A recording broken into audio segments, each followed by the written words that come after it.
Slojo versus Naoto. Okay. And who's Naoto main? Naoto main's Little Mac. All right. So we got Little Mac. Oh, and Naoto was actually just teaming with Seth, and they got pretty far. Actually, 4th place, I believe. I'm not sure. Or maybe 5th. They did really well though. All right, so we're gonna start on Town and City. Now this stage is really good for both of these characters. Like half the time it's FD, so you can't really expect to platform camp Little Mac effectively.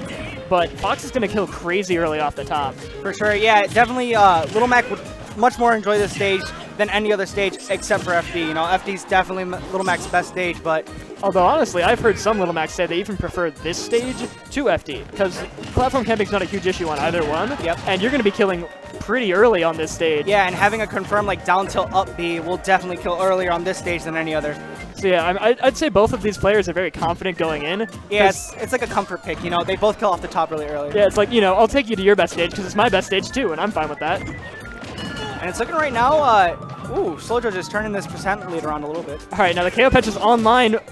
Okay, I think he DI'd correctly to get out of that. Ooh, that was pretty risky, but it paid off. I like how Fox has used that illusion to get back into center stage because it puts you in such a better position, especially if your opponent's not. Wake up, side B. Right in, yeah.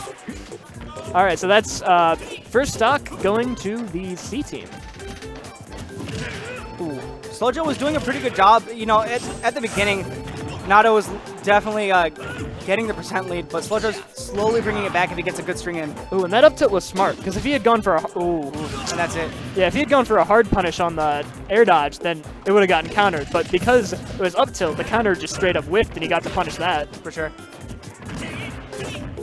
Yeah, and right now, Slojo's just holding on to that little bit of lead, just running with it. Even though it was an SD, we take those.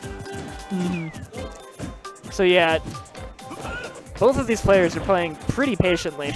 Like in this matchup, like as Little Mac, you could just get knocked off stage and then hit once and die.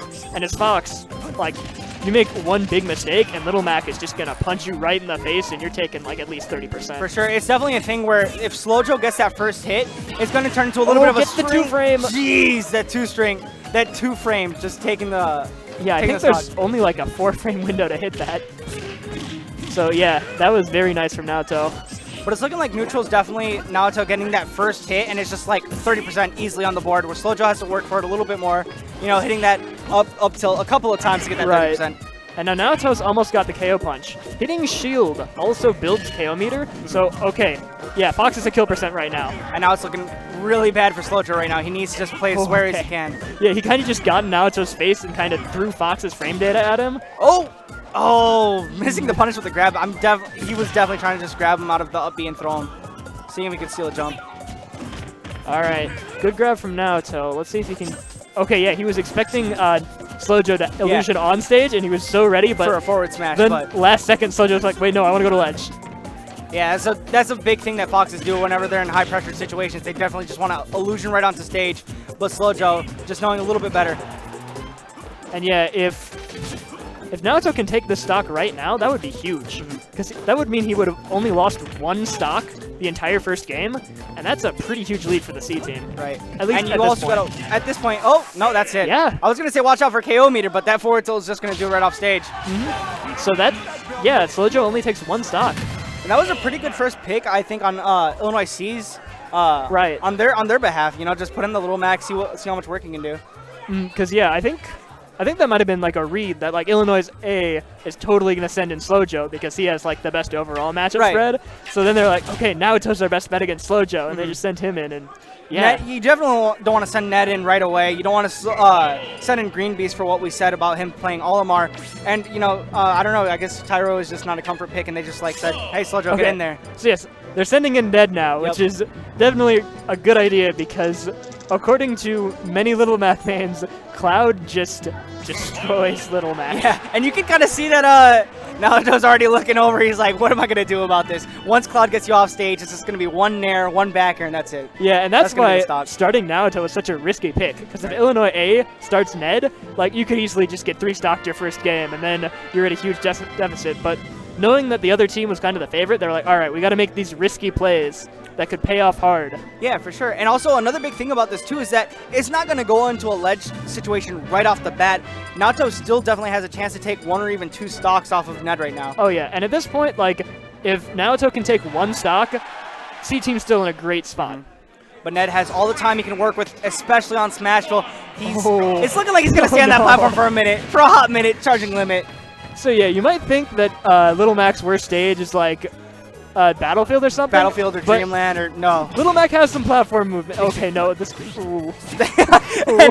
Ned already trying to stop me in my tracks, saying that it's not going to be a ledge situation at the beginning, but he's definitely already trying to get him there. But yeah, this stage is horrific for Little Mac because he doesn't have a lot of good options to pressure the Smashville platform. It's too high to hit with like up tilts and stuff. Yeah. So yeah, and especially when it goes off stage like that, you can just kind of sit on the platform. Little Mac has just to watch. He just has to chill there for a minute. Just let you do your thing. Oh, okay, goes for. I don't know if he needed to go for that. He could have just waited till he got a cross slash, but. Oh my goodness! And that's gonna be it. Taking him out. Ned didn't even care that he had a KO punch. He already had him in a juggling situation, and Ned's going right to that platform. Yeah, and he can just get a free limit every time the platform goes off stage. Yikes. And he's just going to approach with those falling downers because what can you do? That downer is almost like the equivalent of a moving air dodge that has hitboxes. Yeah. Like you can't punish that in any way, especially as Little Mac. Ooh, and now, yeah, he's got to find a way to get down. Okay, now he's got a shot. It's looking like Ned just approaching with those falling downers is just going to put him in a juggling situation. He's probably going to get KO punched before he dies, hopefully. Oh, Okay, he's got KO it. punch, but he's off stage. He's off stage. Yeah, oh that's my it. goodness. Wait. No, yeah, that's no, it, that's he can't it. make it I thought he back. was just going to say, hey, aerial KO punch onto the platform or I something. think KO punch might have saved him, but he's just kind of like, well... He accepted his defeat. What could he have done if he was that high a percent and did not have KO punch, right? Yeah, that was Ned rough. was kind of like, I'm just going to do whatever I want, and you're just going to go off stage. So Ned evens that differential pretty quickly, but it's still good for C-Team because now they have counter pick advantage. Yep. Because C-Team's sending in their player, and now Dom, who's the player they're picking to counter Ned, Dom gets to pick the stage. For sure, and being Fox, that's a super big thing that you want to focus on. Oh yeah, and if, say, Slow Joe had beaten Naoto and then gotten annihilated so that the stocks were even, that would mean Ned would get to pick the stage coming in. Also, C-Team gets to pick the player to come in to counter Ned, as opposed to the opposite. So yeah, C-Team still has the advantage because they won game one. Yeah. But even though the stocks are even right now, Right. C-Team has the advantage because of the counter picks. Oh yeah, check out these PG stats. Ooh. We got Ned, PR rank #1, of course. Coming from no country at all. He just came from the galaxy. Right, we're going to Battlefield, which is really questionable, because I know this stage is really good for Fox. Yep. Or I mean, the questionable part is it's really good for Cloud, but it's also really good for Fox. It's kind of that same thing that we had at the beginning of this crew battle, where Slow Joe and Naoto decided to start on Town and City. But Cloud can definitely have his way whenever it comes to juggling, especially on Battlefield. But Fox also has those up airs and those platforms to help him get those up airs. Right, another thing about this stage is Cloud isn't really going to kill Fox until pretty late because the blast zones are so big, whereas Dom, I think, is going to be aiming for Gimps, which those are going to kill regardless of stage blast How big zones. the stage is at all, yeah. So yeah, that might be the reason Dom picks it. Although, personally, I think Dom just really likes the stage, and he's most comfortable here, so that's where he's going to go when given the opportunity. And you can definitely see the patience coming out from Ned, trying to pick the right moments to go in right now. Getting a little bit too antsy now, just trying to go in. Yeah, both of these players are playing like incredibly close, just like, all right, block that attack, try and hit him with something. Ooh, that was an unsafe spot dodge. And here's Ned's first attempt to getting some percent. Already Dom in a bad position. Oh, okay. Okay. Yeah, I guess he was trying to call out an angle coming out. That was risky, but it was pretty smart. Is that it? Oh no, just barely missing the down air. Oh, I feel like he didn't need to roll there. He could have gotten like some sort of punish, but he wasn't confident that the side B was actually going to hit. He thought Ned was going to block it. Ooh. Good spacing from Ned. Yeah, just great out spacing him. And yeah, Ned seems to be playing the edge guarding game pretty patiently. Because even though Cloud's not that great off stage, Fox's recovery, if you can predict it, is pretty easy to edge guard. Especially when he has limit and has like limit cross slash available. But yeah, Ned doesn't want to take any big risks right now. Yeah, definitely doesn't want to go off stage because stuff like this can happen where he's just going to get an easy gimp. All right. Dom with the lead right now at 117%. Let's see if Ned can get a quick rebuttal, level the playing field. Yeah, I feel like now Ned might start to be a little bit more aggressive off stage. Because, like, you know, when it's still even, you're like, it's okay, I've got this, just got to play patiently, and eventually I'll take the lead. But when they take the first stock, you know, taste that blood, you're like, yeah, now I got to do something about this. Now Ned has to take that extra risk by going off stage, maybe throwing on a nair. But if Dom is going to be illusioning like that onto stage, it's going to be a little bit difficult. Yeah, that dash attack tried to 2-frame him, I'm pretty sure. Didn't quite get the timing, but didn't quite matter. Now back to about even. And now we're back to this kind of yeah, now we're kind of like, quarters, like, all right, I'm going to do something safe. Dodge that, all right. And Ned's just doing a good job of just knowing when to space those backers and when to go in for the up air. Just Dom's finding the perfect times to shield. Yeah, it's just this battle of micro spacing. Like, all right, I gotta just wait till he makes the big mistake when I can get that opening and open him up. Yeah, and you can even see Ned trying to fish for that a little bit too much, especially when Dom was on stage. He could just kind of saw what Dom was going for, but instead he kind of just rushed to an option, and that just gave Dom an easy way to get back to stage. Right, and both players have been running pretty evenly. Like, oh, Ned's starting to pull it back, but I feel like once one of the characters gets off stage, that's when the match really starts, but that limit cross slash gonna do it. Is going to take it. Yep, right at the ledge there. It will kill that early. And, yeah, that was a very, very strong answer from Ned. Let's see if Ned can just keep up this patient game that he's been trying to play for so long and just space out those aerials and slowly get up that percent until he's able to get the kill. Yeah, I mean, obviously Ned kind of wants to finish this off now without taking a stock, and that means he's going to be able to play really aggressively off stage. Like, at this point, you know, when you're kind of expected to lose a stock, but not losing the stock would be huge, like, this is the time where you go for those, like, deep neutral airs or off-stage limit cross slashes to just try and take the stock before you lose yours. But first he has to get Dom off stage, and at 37%, I don't know what can get him off stage that soon. Ooh. And here's that opportunity. He's gonna... Okay, he didn't quite go for it, but... Yeah. Okay, now he's off stage. He does have a limit. Probably gonna try and cover the illusion. Oh, okay, wow, yeah. and he's gonna really smart from Tom, never committing to illusion because he knows that's just gonna react and limit cross slash him. Oh, and that's going to take the stock? Yeah, that's it. That limit cross slash. Ned just deciding he is not going to go off stage whatsoever, even though he had some pretty good opportunities to just get a nair really quickly. Just wanted to take the safe route. He really wanted that second stock. Yeah, it wasn't even like that he did something crazy. He just didn't get hit for a while, and then all of a sudden, oh wow, Fox at kill percent. He up smashed my shield. That's it. There you go. Yeah, Dom was definitely fishing for that up smash a little bit too often towards the end of that match. So yeah, Ned, he just took what, 5 stocks so far? Yeah. And he still has only lost 1. Yeah, he's doing pretty good for himself. I think it was actually a little bit better of a decision, the safer decision to try at least to hold on to that stock and not go for anything risky. Not trying to doubt Ned at all, but like, he also, better safe than sorry. Like, Dom didn't really give him a whole lot of opportunities. Dom was always picking like the most patient, like hardest to punish option repeatedly. So Ned was always just kind of like, all right, when you illusion, I'm ready for you. And then he just never illusioned, so he's like, okay, I'll just keep hitting you then. Right. All right, now they're bringing in Bushi from the C team. And I've heard a lot of Clouds say that Bayonetta is one of their hardest matchups. Like, why do you think that would be? Bayonetta definitely has the tools to gimp Cloud. Like, gimping Cloud, not as easy as it sounds, but as Bayonetta, when you have that like offstage neutral air, offstage up air, with the extended... Yeah, especially when you hold on to the aerial, it actually extends for a little bit longer, so it's a lot easier to gimp Cloud.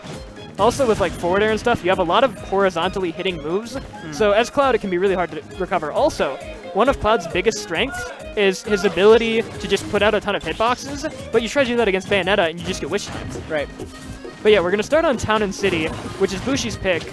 And yeah, a lot of Bayonettas like this stage because of off the what top, we're about to see in a minute. Maybe if Bushi's able to get it, we're going to see really quick why Town and City's a really good choice. Oh yeah, and also even if you don't get some wacky combo off the top, Witch Time will kill earlier on Town and City because of the lower ceiling.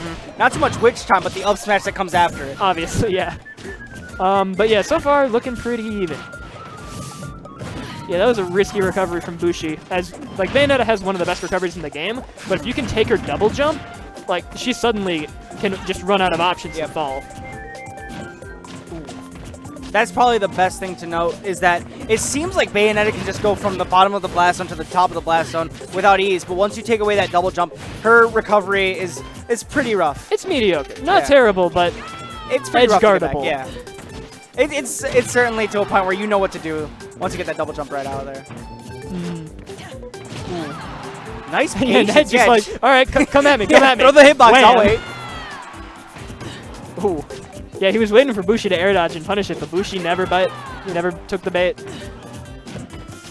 Now right now putting on a lot of pressure. I'm definitely expecting soon that Bushi's just going to call him out on one of these attempts with an up air with a witch time. But the thing is, too, is that you don't want to use witch time so often because it could get telegraphed really easily. And also, like, witch time has a meter. And as you use witch time, the meter runs low and lower, so the amount of time they stay slowed is a lot shorter. Like, if you've been spamming witch time and you finally hit it, they're only slowed for like half a second. That's not enough time to get the punish off. Yep. All right, this could be big. And this is a rebuttal. Let's see if he can take it. No. No, Ned was DIing downwards. Yeah. Like, not necessarily holding down, but he was doing the inputs that would make him fall further down. Yep. So Bushi could have gotten, like, a back air, maybe an up air off of it, but he went for the like really risky second up air, or the second up B, and Ned was too low to get hit by it. Also, I'm definitely expecting Ned to know the kind of SDI that you have to do whenever you're trying to get out of those combos. But Yeah, that stiletto. That's one of the moves that hits at like such a great angle for edge guard and Cloud is Witch Twist. Okay. If you B reverse it so that it points out away from the stage, Cloud just gets hit at such an awkward angle that he has to do some sort of risky recovery to make it back. And yeah, Bushi's definitely going to be looking for some sort of gimp or crazy combo off the top, because if he cannot lose this stock, that would be really good for C-Team. But it's looking like Ned definitely knows that DI, and he has it on lockdown. And I definitely expect it, you know, having Tyroy in Chicago, so. Oh! Yeah, the last Witch Twist, Ned got hit by one of the outside hitboxes, so it was pretty easy to SDI out. Yep.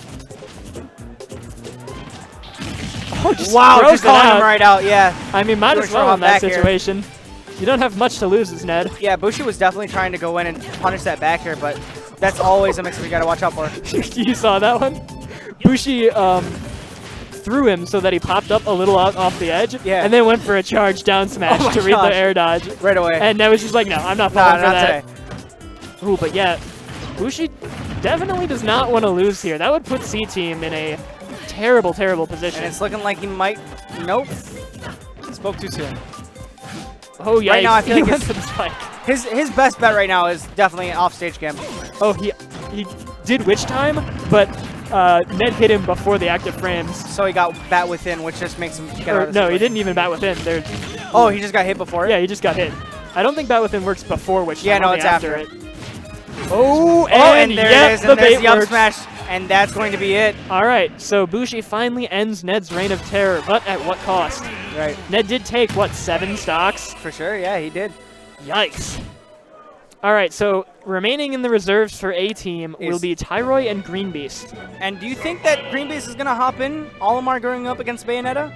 Well, Olimar Bayonetta is a weird matchup because outside of like top level play, Bayonetta destroys Olimar because you can witch time attached Pikmin if you're close to Olimar. Okay. But oh yeah, if you're close enough, then the witch time will you can get the area of effect witch time. But Green Beast and other top Olimars have figured out that you can attach a Pikmin and then pull it back with down B to bait out witch time and then punish the witch time. Oh, okay. So it is not unwinnable, but we are going to see Tyroy come in. So we're going to see that Bayo. Bayo Ditto. Bayo Ditto. Yeah, Tyroy hits the Bayonetta Ditto. I think every Bayonetta hits the Bayonetta Ditto. I mean, like, once you see a Bayonetta Ditto, I don't think anybody really wins in this situation. It's just a lot of spinning. Yeah, it's just a lot of spinning. Picking. Oh, so close. You're just gonna hear so close so many times. Like, this one time at Ignite, I just picked Bayonetta. I've never played Bayonetta before at this point. I'm just going up against Tyroy. I just pick Bayonetta, just like from having watched him so much. I just pick Bayonetta. It goes last hit, last stock. There you go. Just because the Ditto is so like, what's going on? It's so volatile. Yeah, it's like you never know what's gonna happen in the Bayonetta Ditto. Yo, fun fact about bullet arts. It doesn't matter how far away you are. If Bayonetta's shooting the gun, and like not her neutral B, but like you're holding down a button and shooting the gun, that can get witch timed. From across the stage. No matter where, it doesn't need to have the effect. It counts as an incredibly large disjoint, not a projectile. Ridiculous. Therefore, if you see Bayonetta just spinning with neutral air, you can just witch time Bayonetta, and then you're fine. It works. Yeah. So that might be a thing we might actually see in this match if either Tyroy or Bushi decide to fall off with a elongated nair. You're gonna see the bullet time get witch time maybe. Who knows? You don't get a huge punish off of it because you're halfway across the stage, but yeah. All right, so Bushi gotta, okay. Yeah. The SDs. Get rid of those stocks. Yeah. So yeah, if Bushi can take a stock here, that would be pretty important. Because the last player left on Illinois C is Boscotty. That's the only reserve. For sure, so he'd have to do a lot of work. Oh, and Boscotty and Greenblaze play all the time. So if... Yeah, even no matter what happens, like one stock, it's more than nothing, right? Yeah. So. Okay, and as the name tags show, Tyroi is the white pants Bayonetta. He's playing Bayonetta 2 Bayonetta, whereas Bushi's playing Bayonetta 1 Bayonetta. So blue FX means Tyroi, red FX means Bushi. Alright, sounds good. Alright, yeah, Tyroi opting to end the combo early because anything further, and he's probably going to get punished really hard with the landing lag. Another thing about this is you cannot overextend when it comes to these strings. Boy, is this Holy amount of percent, that was ridiculous. Yep, just up air, up B, and he doesn't even get the follow-up off the off B, and it still does quite a bit of percentage. Okay. Oh. So much percent. Okay. They're finding like... This is adorable. This is adorable. What a great matchup.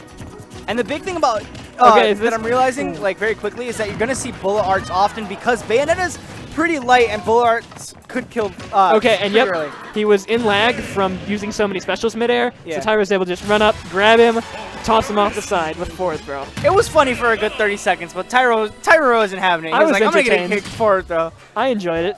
All right, so now Illinois C is bringing in their final member, Boscotty.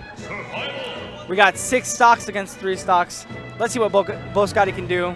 This is going to be pretty rough. And this is Rob. Rob. That's his only main. Well, he mains Rob, but he's going to play Rob. When the chips are down, he'll play Rob, but he has all sorts of characters. Okay. He has like Mario, Peach. He did have a Wario. I did see him play Wario. He's got a Wario at Big House. Like, Bo could go any character, and I wouldn't be incredibly surprised. Okay. But I guess Rob is his kind of bread and butter. That's his... Yeah, he always eventually goes back to Rob, but then he's like, oh, but Rob is so bad. I need another character to help out Rob. The low-tier man in a nutshell right there. Just, man, my character's so bad. I should play a different character. Loses game 1 with said character. I'm going to go back to my low-tier character. And yeah, especially since they can't really settle on, like, a solid secondary, because he's like, yeah, Mario's good, but I don't like playing Mario, and... They just like fighting. They like fighting an uphill battle. It's like, I like Peach, but Peach is not that much better than Rob. But anyway, he's going Rob now. And we're going to Town and City. And you know, Rob Bayonetta, it's probably not that bad. I mean, I know back in the pre-patch Bayo saga, Allies Rob managed to take a set from Tyroi. Yeah, although he did pull out that Rob. A lot of people say that's just because Tyroi is personally bad against Rob. But hey, we got Tyroi right here, and a Rob. Although he has gotten a lot better at the matchup since, like, Dismantle 2 or Midwest Mayhem 1 or whenever that happened. And it's looking right now that it's... Oh, Boscotty's really fishing right now. Oh, that up air, not quite going to do it, but next time it might. Yeah. With more rage, it could have. All right, he was trying to read an immediate side B, but Tyro recovers low instead. And, you know, he has the option to do that because of Bayonetta's recovery. And it's just a little bit safer. Okay, so he tries to witch time. I'm not sure what, but oh my gosh, these up smashes are working pretty well for Boscotty right now. Oh, now the tech Boscotty is practicing right there is any character that has a charge you can quickly cancel that you can do out of a run. You can immediately start charging and then cancel that and then do a move that you normally can't do while running. So he's charging the... Oh my goodness. Bayonetta stuff. It's not none of the move alongs. I'm talking about crazy tech here. we're just see Bayonetta just go in for a minute. But yeah, because Rob's down tilt is so quick, if you running gyro charge, cancel charge into down tilt, that's a really quick option out of run that a lot of people don't expect, which actually might have been the option Tyro was trying to witch time there when he Boscotty wound up grabbing. Yeah, maybe. I love that use of gyro coming from Boscotty, just to keep Tyro in his shield for a minute. I saw Ned and I got confused for a minute. Okay, now that's another thing. If the gyro is spinning and Rob has possession of it and he's close enough, you can... Whoa, but it's looking like this. That was not standard Bayonetta stuff. That was pretty freaking cool. Oh my gosh. And things look awful dire for the season. And he's nuts! Okay, chill. Come on. Bro. Okay, I think he might have just SD'd. Oh, no. Yeah, that might be it. Okay, wait. I don't know why Scotty keeps Oh hitting him. my gosh, Scotty, just let him die. I think there might have been a couple points where he could have just done nothing and Yeah, just let him died. go. And that's going to be it. All there. right, finally All right. rebutting. Flexing on this, flexing Birds on this up. girl. Birds up. Okay, now, if Bill Scotty can take this stock, C-Team is still in this, but... I don't know for how much longer is Oh this boy, question. this is looking rough. Jeez, Tyler. Tyra just kind of playing patiently, like he doesn't need to go. He heard you when he said he was a little bad at the Rob matchup. He's mad. Yeah, he knows After he got beat by Ally, he's like, I'm going home. I'm training. And this Oh could be my! it. No, he I think he just regular DI'd out of the up. I think if he tried to SDI it, there was a chance he could have just auto-linked off the top SDI'd and himself died. into the blast zone. So he just DI'd out of the up air follow-up, and ooh, that Ooh, trying to probably go to would the have killed beat him with boop. much rage. Oh yeah, that's a dare dodge 50-50, and that's gonna do it. Yep. Rob is just a big hunk of metal that just gets hit really he's hard. big. It's really hard to SDI out of that. That's why this matchup isn't like Rob favored. It's because, yeah, sure, you can zone her out and get a lot off grabs, but then once you get hit, it's ooh. Yeah, it's All just right. a lot of percent. But Illinois A is going to take that with, what was that? That was 5 stocks? I think so. Yeah, five stocks. Crazy Four. showing. Four Four stocks, stocks. right. 4 stocks. But Bo took that. Yeah, Bo did take that with the up air. Okay. The cheeky little up air. So I believe that means Illinois A is going to move on to finals, right? Yep. Yes. All right. What's the other team coming into finals? I think it might be